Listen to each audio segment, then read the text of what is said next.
Hi guys, welcome and welcome back to my channel. Today I am happy.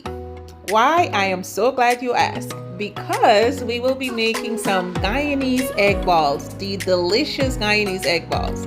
Alright, this is beautiful and it is so easy to make.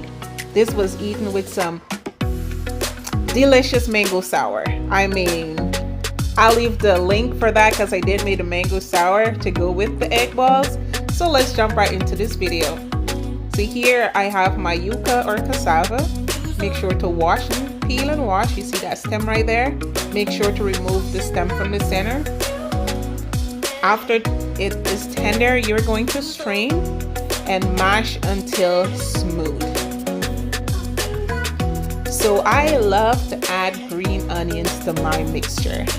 All right, you feel free to omit that, but for me it gives it a really good flavor.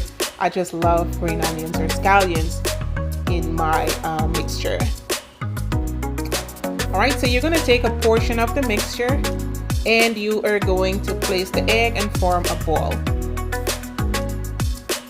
Then you're going to add the flour and continue to form the ball.